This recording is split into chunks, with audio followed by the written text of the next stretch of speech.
Yeah. Hi, Dan. Hello.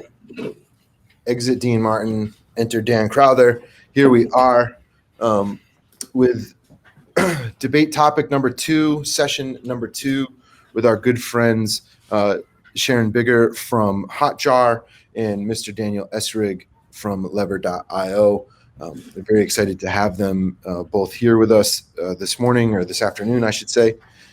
This evening, if you're Sharon, I believe, Yes. coming to us from Australia. So we're very, very thankful for Sharon making time.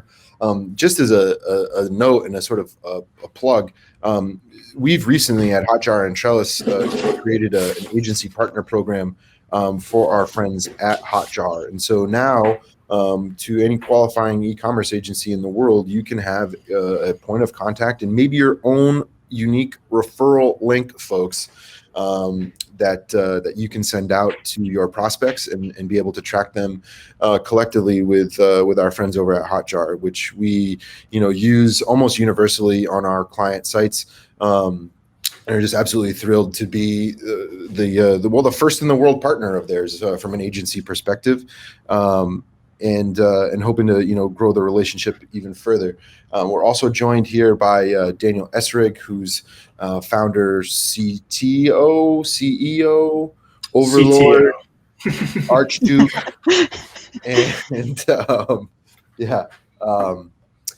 first of his name. And LevAR.io is sort of just a wonderful set of tools and services that allows really for consumers to see what a particular product would look like on their kitchen counter. And who doesn't want to be able to see if that toaster you're buying is going to mess up your feng shui? And so LevAR, it really just provides a best in breed, really affordable service for merchants really at almost any level. You can send to them photographic assets in nearly any form, and between a bit of technology and human expertise, they're able to provide to you the just truly amazing augmented reality visualizations of any particular product that you might have in your store. And so we're very bullish on them, as a partner going forward, and so very thrilled to have both Sharon and Dan here. As we said, we're talking here today about the future of retail. And I think as you've gleaned from the introductions, both Sharon and Dan are e-commerce experts, enthusiasts, certainly folks that fall within that realm. I don't believe, own themselves a brick and mortar store. And so I think what we're going to have is me play a bit of foil to both Sharon and Dan and bring up some talking points and ask some questions about the viability of brick and mortar retail. I myself, along with many other people, and we're going to get to some statistics on this. They like going into stores. Right. And especially after not having been able to for, over a year because of the pandemic, people are really chomping at the bit in order, to go back into a store. And so this conversation, I think, can take several different avenues. But one is, what that in-store experience is going to look like, going forward. We've seen already big brands like Lego, introduce augmented reality to their brick and mortar flagship stores, where folks sort of have the ability to unpack a given product and sort of, play with it if you'd like, and then have it otherwise be an e-commerce transaction where it's getting shipped home, or not necessarily even taking it home with them. Is that the future that we have to look forward to? Is there one where we can even envision a sort of reversal of technology and kind of going back to a pre-e-commerce world, depending on type of industry, that a store might be in? Are we going to be inundated with in-store technology, or are we going to have a store period? Are we going to have to find new purposes for these retail outlets that have gone online, right? So there's a lot of both macro and micro questions and ramifications to this, and so I think, going to be an interesting debate / conversation topic. So now that I've run my mouth for a full 5 minutes, I'm going to hand it over to our panelists. First, Sharon Biggar from Hotjar. She's the Vice President of Marketing from Hotjar. She's also one of my main counterpoints, and it's just a pleasure to work with. I'll hand it over to Sharon for her sort of introduction as well as framing of the topic. And thanks so much for being here, Sharon. Thanks very much, Dan, and thanks for inviting me. It's a great pleasure to be here. So let me just start by explaining what Hotjar does, in case anybody isn't aware. So we have a software and a tool that's able to provide you with an insight into how the end users are experiencing your product or your website. So we think of it as a product experience insights tool. And we built Hotjar because we believe that any retail experience is only going to succeed if it can innovate at the speed of the user. So we really believe that the future of retail is in the hands of consumers, and it's those businesses that can truly understand their consumers that are going to succeed. And when I think about, to Dan's point, what is the future of retail? Is offline dead? I think yes, because the online retail space just has so much of an advantage in the ability to innovate and transform itself around what a consumer needs. It has the data on how consumers are behaving. It can do that at scale. And what's a great advantage for an e-commerce site is maybe you have one URL per country, but if you're an offline retail store, you might have thousands of stores. So in an online retail, if you find something that's not working, you can make one change to that site and instantly it's replicated for all of your consumers. That's far, far harder to do in an offline retail environment. You have to experiment in one store, see if it's working, then roll it out. This can be months or years, in which time the consumer's expectations and demands have changed. So I think for that reason, online just has a tremendous advantage over offline and will continue to do so. So I think, is offline dead? Yes, but I do think it will be reborn. But I think it'll be reborn in such a dramatically different way that we might not even consider it retail in the way that we think of retail today. And I think where you're going to see the biggest change is really in shopping malls. I think the local store will still have a role. Now that many of us have gone remote, myself included, there's still that demand to go out and have your coffee or get your paper or venture into the local community. What's less clear to me is whether we'll get in the car and we'll drive to the shopping mall like we used to do so. And there's already been predictions, that shopping malls in the US, 30% of them might close. So I spent some time thinking about, okay, so what might the shopping mall experience look like in the future? And when I think about that, I think there are 4 things that offline retail has that is still today a benefit over online, although in some cases that might be changing. So I think, first of all, is real-time fulfillment. If I want a pair of shoes, I can go to my store and I can walk out the store with this pair of shoes. Now, I should be able to do that, I say. In too many cases, I can't do that, but I should be able to do that.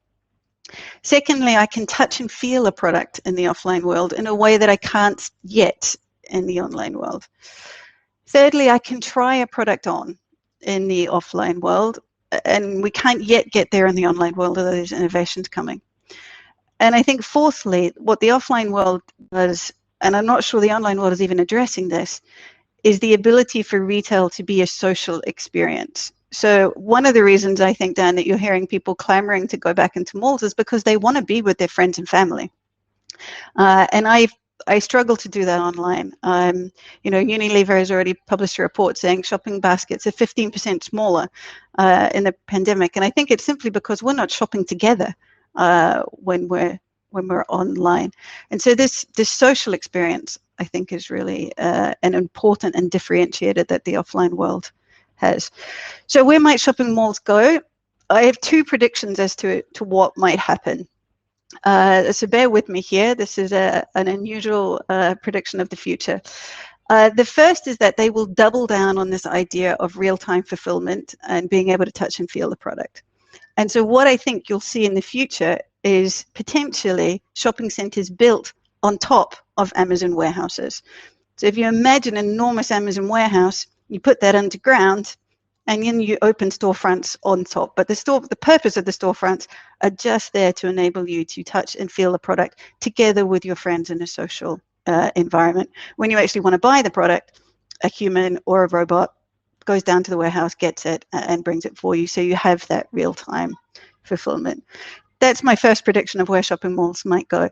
My second one is that they double down on this differentiator of being a social interaction and a place for us to socialize together.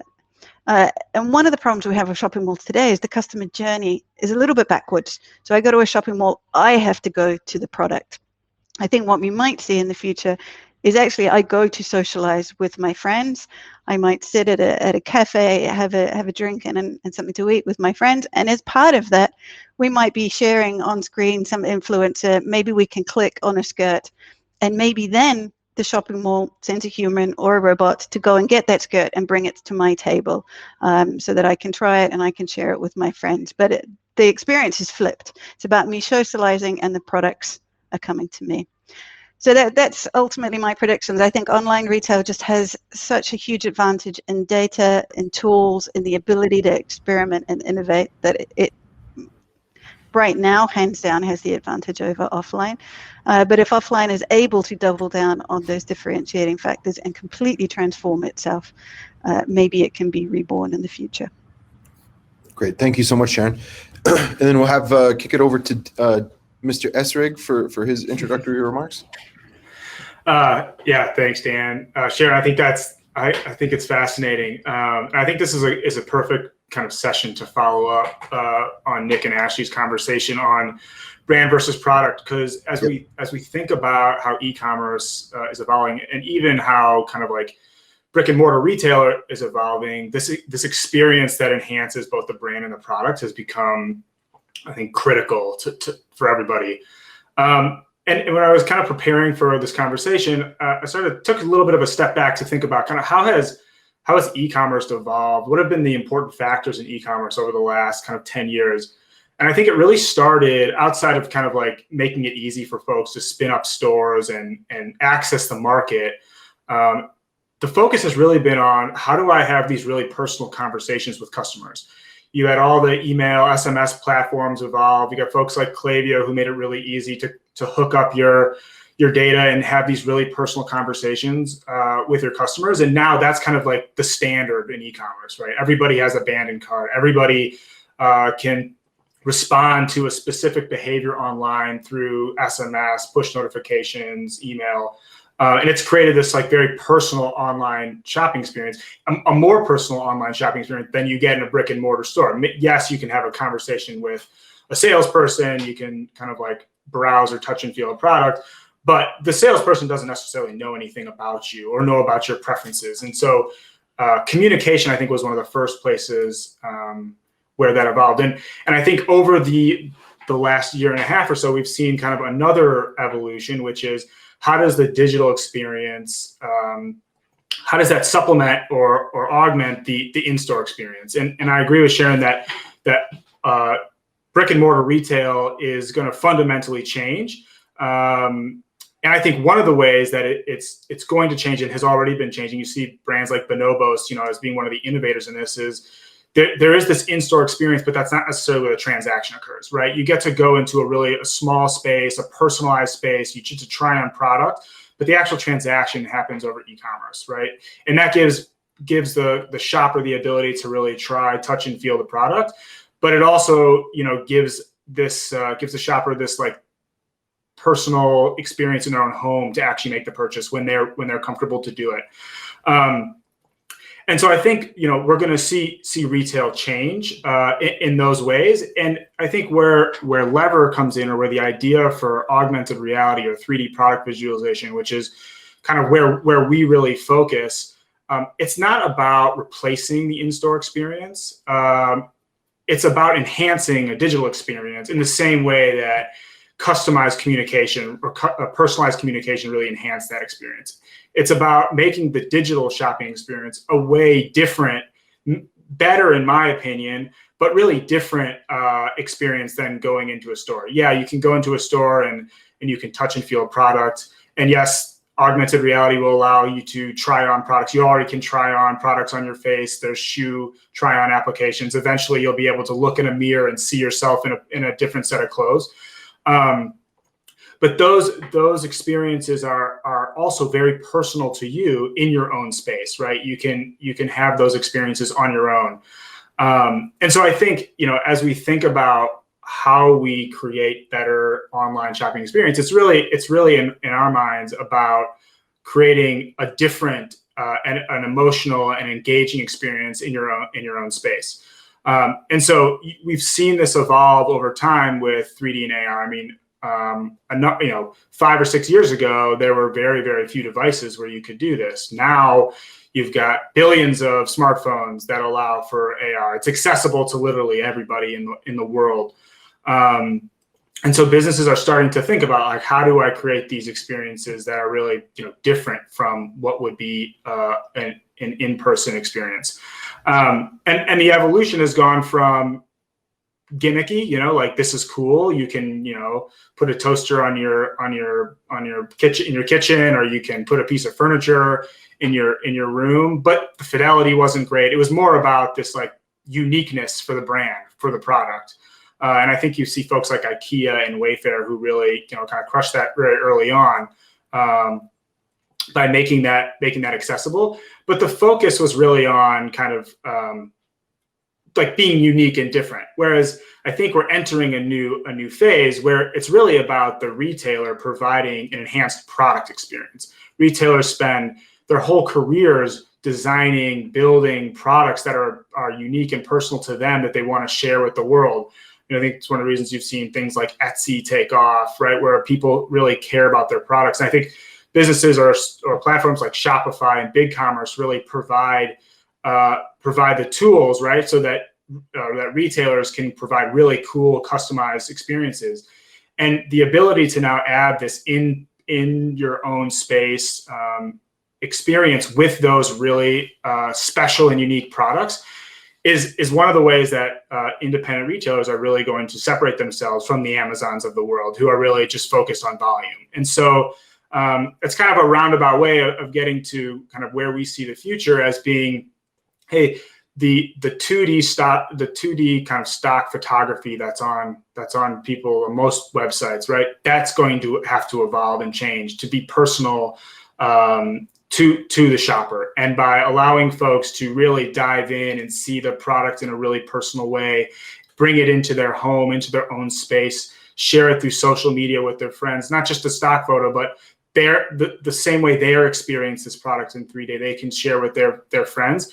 I think that's where we're going to see retailers really drive a lot of value in their, like, experiential marketing. And so that's kind of where we're focused and where we see the industry kind of moving. Awesome. Thanks, Dan. So yeah, I mean, as anticipated, we've got, I think a good bit of overlap. A couple statistics to throw out. One might be a little outdated from about 6 months ago, but Forbes published the State of Consumer Behavior report and found that 57.5% of consumers over the age of 35 prefer to shop at physical locations, while 45% of consumers ages 18 to 34 prefer to shop at physical locations. So we see sort of a degradation in the percentage of younger folks wanting to shop at physical locations, but it's still rather high, and especially higher for higher age people. So I mean, I think the question then becomes is a lot of this sort of a demographics question? Are we, as Sharon said, not just in the hands of consumers, but of younger consumers who are more and more driving markets. One of the panels that we're going to have later on is on B2B e-commerce, and right now a recent study or poll have found that over 50% of B2B e-commerce buyers are millennials. So we see these trends, but then we see, also, folks who are older still wanting to have, and I think that, as we mentioned, that sort of social, emotional experience at a brick and mortar store. The other thing that we had not mentioned, and I'd like to hear your input on both, is we've been talking about the brick and mortar store as a retail store. I'm curious though, because I view retail as not just, in terms of the mode of transaction, but the price that you pay, right? And so it's like, are these, and I think Sharon was sort of getting to where I'm getting at when she was talking about the mall being built on top of the warehouse, right? Are the brick and mortar locations that we're going into actually going to be retail as such, or are they going to be, sort of what we see with, certain brand department stores where almost like, inventory is right out front. You're really there sort of just, you're sort of your own drop shipping sort of person. You're going in to get this. And then the exchange for the not so awesome experience is that you're paying, outlet prices. So is brick and mortar retail actually going to be brick and mortar outlet? And where the sort of higher end full transaction is going to be done through e-commerce, if that question makes sense, and if you're tracking on it. And Sharon, you can, if you'd like, respond to that, and anything else that Dan might have mentioned as well. So yeah, I'll jump in on your first point, about the statistics on older people being more willing to or wanting to shop in bricks and mortar than young people. And I think what we're seeing there is a little bit of a hangover from where we've come from online, because let's be honest, there's still a lot of online experiences that quite frankly suck.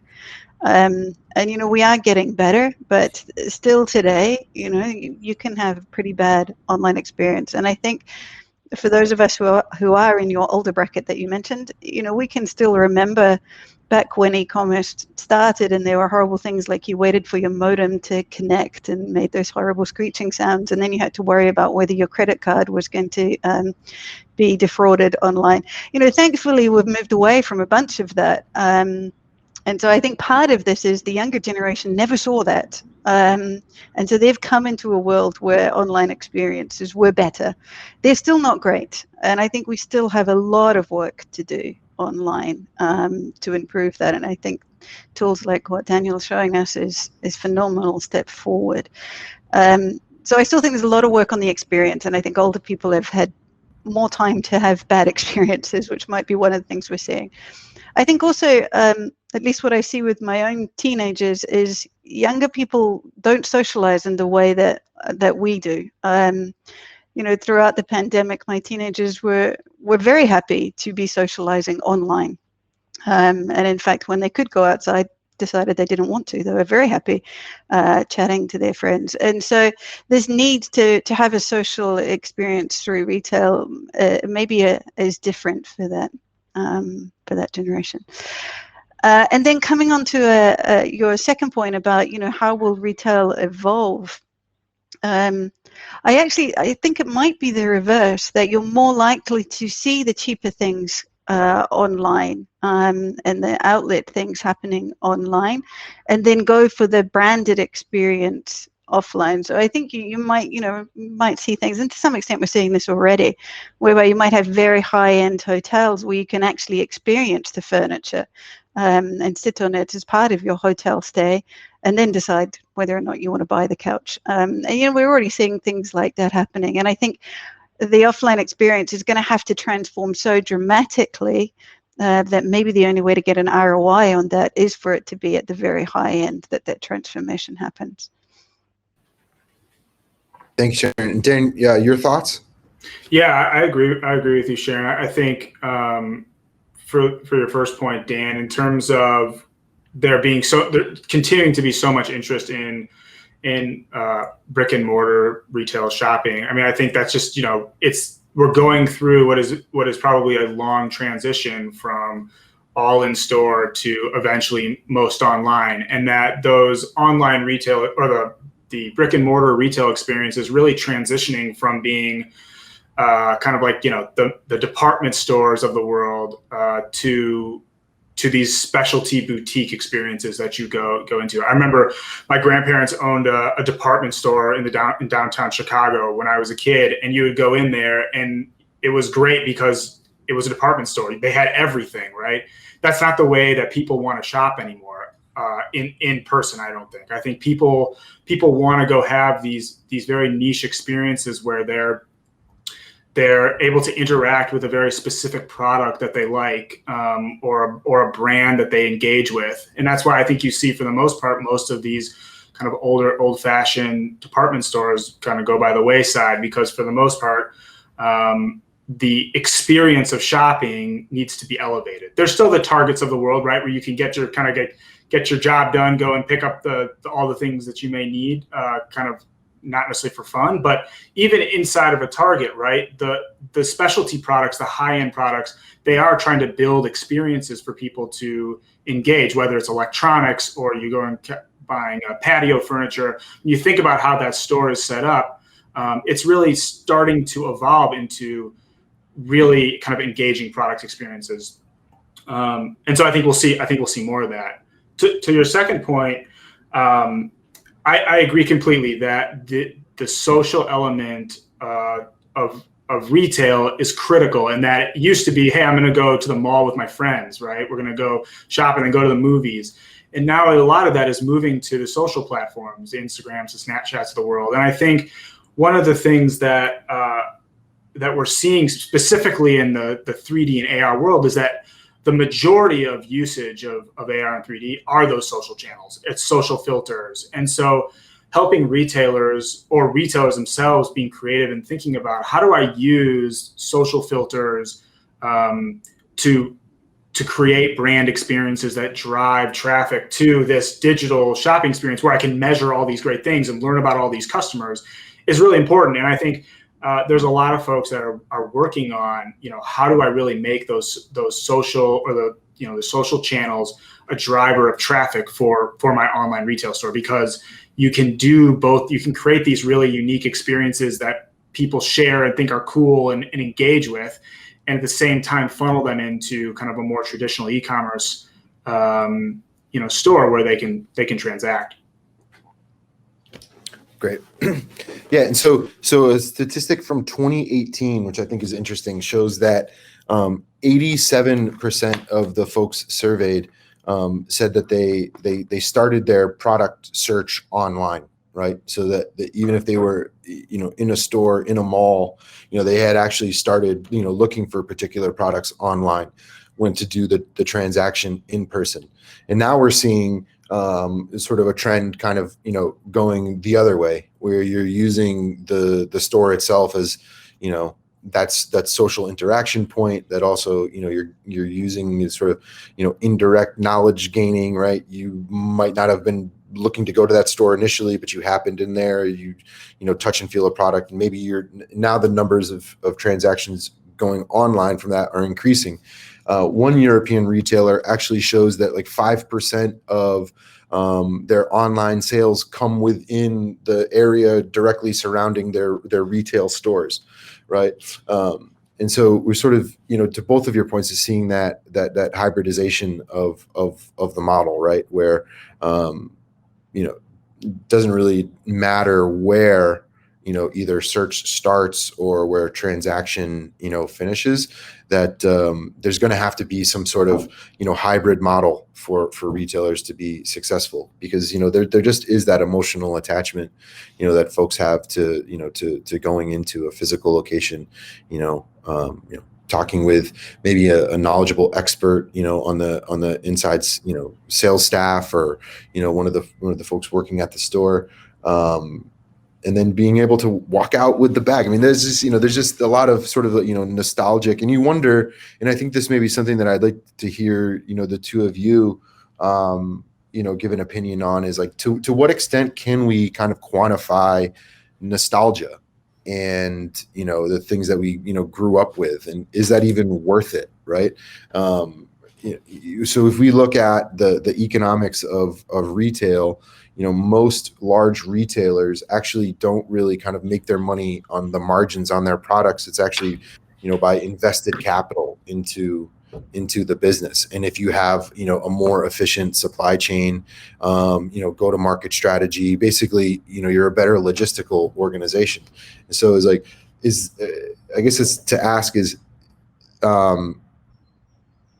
it really is it a kind of like, hey, grow up sort of scenario where, like, sure, you want to, and I think, Dan wants to replicate some of that emotional attachment, wants to do it in a way that's, efficient and makes sense and scales and is all these sort of things. Are we just children sort of lost wandering into a movie theater and just need to be told to, grow up by the adults in the room, as regards retail? That's what I want to know from the two of you. And we'll start with Sharon. Sure. I think there is something to this idea of the store and the connection online. You see in the chat references to omnichannel. And I think, yes, I think if you are a retailer that can do that well, you're more likely to succeed.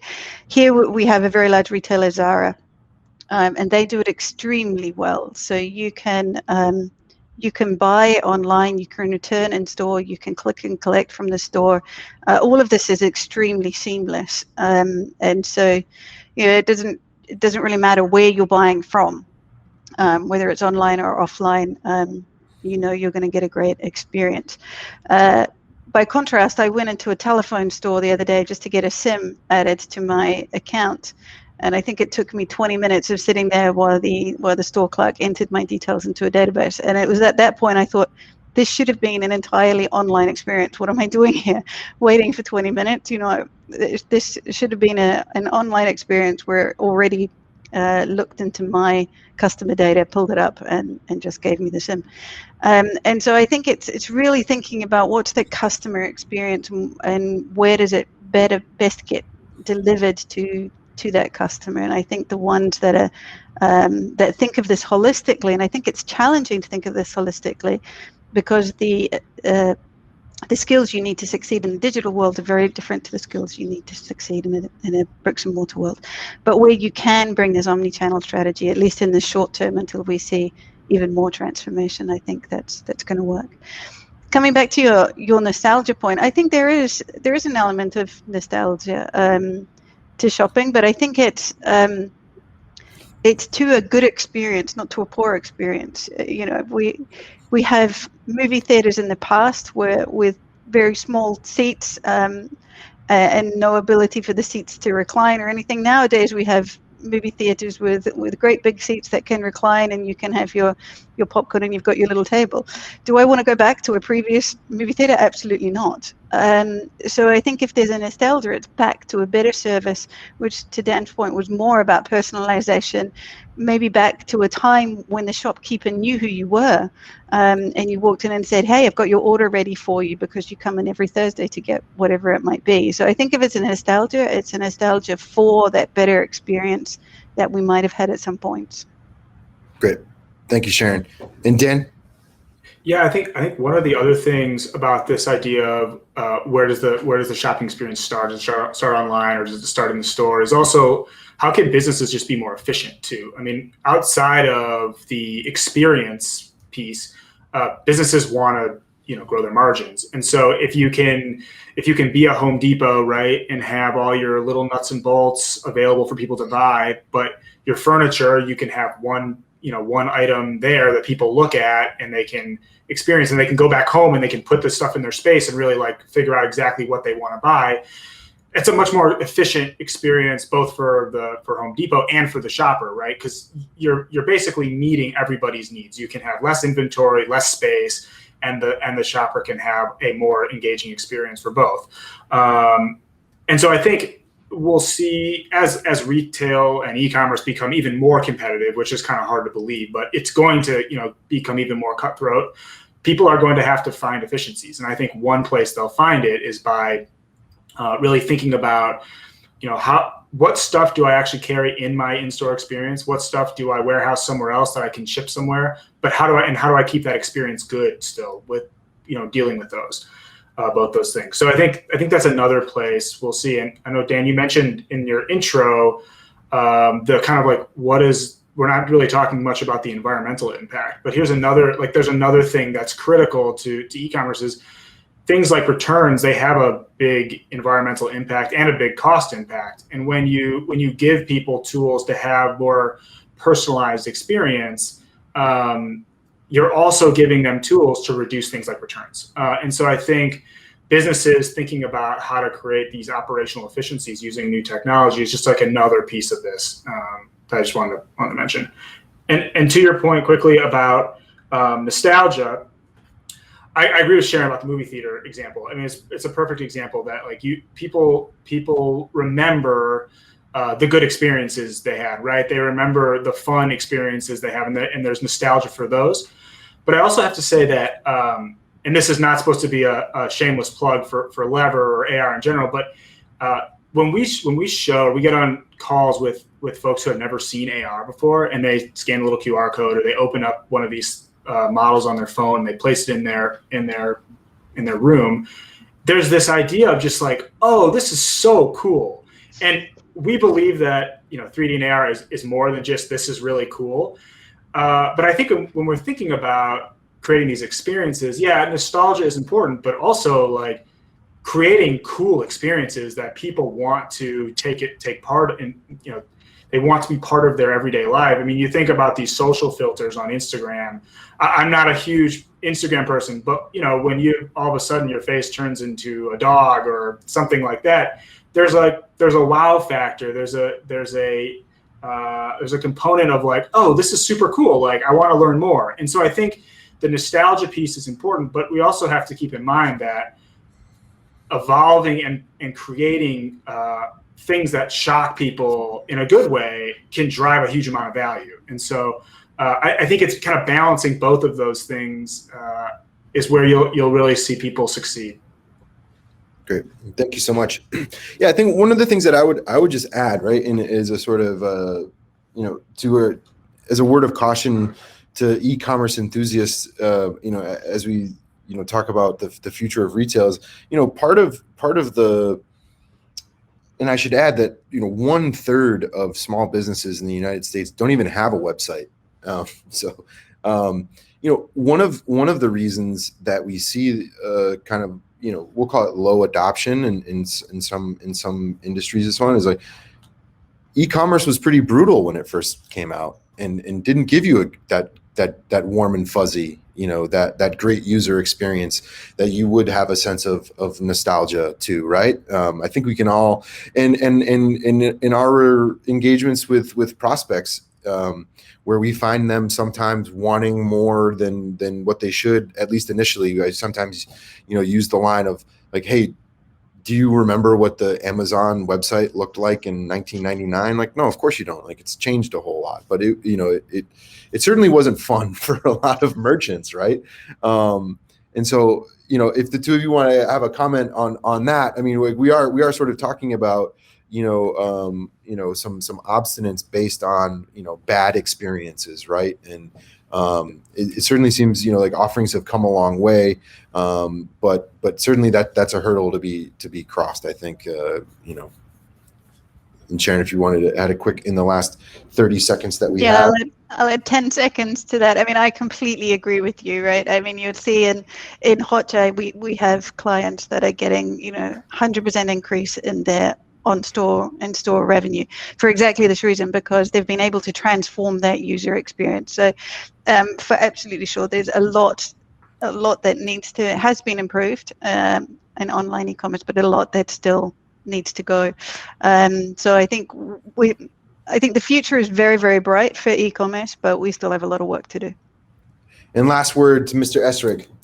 Yeah, no, I agree. I mean, I think e-commerce has a long way to go. There's lots of sites that can be improved, and I think really what the folks that are going to separate themselves in the e-commerce space are those who can really create fun, memorable experiences, and so helping people to think creatively about their products and their businesses is something that I think tech companies will continue to focus on.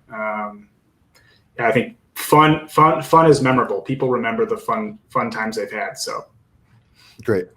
Yes, they do. And thank you so much for joining us today, Sharon Biggar and Dan Esrig from Hotjar and LevAR.io, respectively. Thank you both so much. And we hope you enjoyed it. We know that the audience did. Thank you so much. Great. Okay, Thanks, for guys. having us. Take care.